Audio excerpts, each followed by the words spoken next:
Welcome to Medicine Online. We'll be discussing the most interesting series of lectures, so if you haven't subscribed to our channel, then please do thumbs up, hit a subscribe button, and press the notification bell icon to stay tuned. Cluster headache is a type of primary headache that mostly affects adult men, which is the intense pain in, or around one eye, on one side of your head. Patients present with recurrent attacks of agonizing, strictly unilateral headache in the periorbital and forehead region. This is the area that is innervated by the trigeminal nerve, that last from 15 minutes up to 3 hours.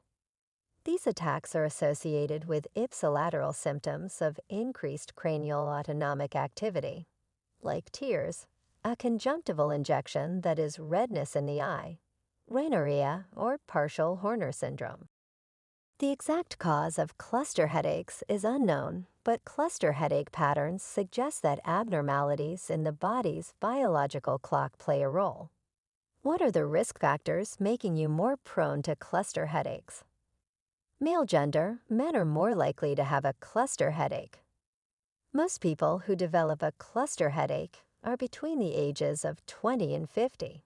Although this condition can develop at any age. Smoking is another risk factor. Many people who get cluster headache attacks are smokers. However, quitting smoking usually does not affect headaches. If you have cluster headaches, drinking alcohol during a cluster period may increase your risk of an attack.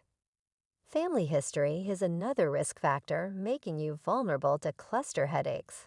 So, having a parent or sibling who has had cluster headaches might increase your risk. Headache characteristics. It is characterized by agonizing pain that is strictly unilateral and periorbital. It develops quickly within minutes. These are short recurring attacks. May become chronic, but it is less common, with interruptions of less than 3 months between cluster bouts. Often nocturnal attacks that wake patients up during sleep.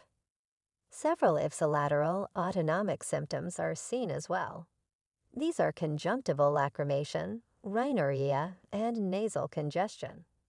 Partial Horner syndrome is also seen. This includes ptosis and meiosis, but no anhidrosis. And finally, restlessness and agitation.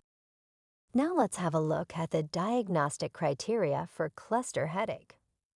If the patient is coming for the first time with these signs and symptoms of cluster headache, then diagnostic tests like CT or MRI should be needed to rule out other serious causes of head pain, such as a tumor or an aneurysm. A diagnosis of cluster headache can be established in the presence of 5 or more than 5 attacks that fulfill this criterion. Severe unilateral, orbital, or supraorbital pain. At least one of the following should be met to make the diagnosis. Presence of restlessness or agitation. Any of the following signs are ipsilateral to the headache, like conjunctival injection, redness of eye, or lacrimation. Forehead and facial sweating, eyelid edema, nasal congestion, or rhinorrhea, meiosis, or ptosis. How to treat once a definitive diagnosis is done. Avoid triggers. Treat acute attacks using 100% oxygen therapy, or triptans like sumatriptan, which is commonly used to treat migraine, is also an effective treatment for acute cluster headaches. Initiate prophylactic treatment includes verapamil to reduce the frequency of attacks.